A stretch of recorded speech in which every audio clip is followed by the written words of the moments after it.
in regards to the how you see ways to tackle racial inequity and social justices like police reform. And I do know Mhm. that you've already spoken on it, so I didn't know if you had anything additional to add. Hmm. I mean, I can tell you what we're looking to do now, or at least where kind of Essex is looking to go from here. Um, 'Cause I see my kind of leadership on a local level is sort of intrinsically tied to what I might do at a state level. Um,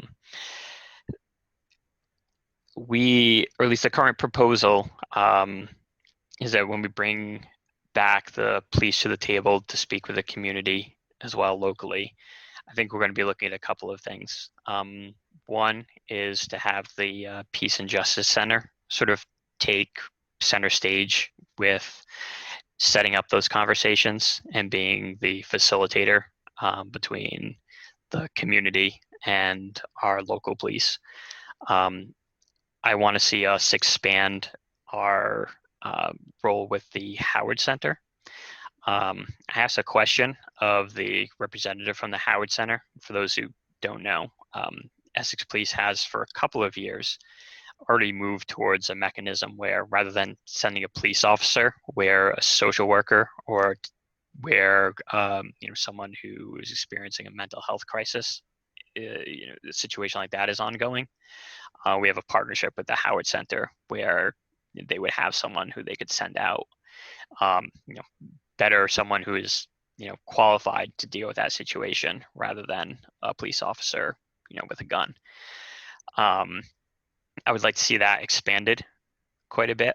Right now, Essex contributes $48,000 to it. We have currently, I may get this wrong, apologies if I do, but I believe 4 open positions on the police department that have not yet been filled. So some of that money being placed towards additional outreach with the Howard Center that we work with, I think would be great. Um, I would like to get an idea for where the Howard Center staff is, as far as whether or not that money is something that's crucial to them, because I've heard some things from friends I have who work there that the funding has been an issue recently. I want to make sure that's kind of not the case. I didn't really get an answer when I asked that at our last select board meeting from the Howard Center rep. So I just want to make sure that's not one of those, again, one of those programs that during this crisis, falls to the wayside, because I think right now people need places like that more than ever. And I suspect that they're also seeing a huge uptick in the number of calls that they're needing to get people who are in trouble, people who are in traumatic situations. So I'd like to see more funding kind of going in that direction from us. Um, and then with the Peace and Justice Center, setting that up. One of my primary opponents, actually, Karen Dolan, works for them and does some amazing work. Her and Jill Evans, a few other people for the local, I said Peace and Justice, Community Justice Center. Their outreach has been great. I think it's been great in our schools as well.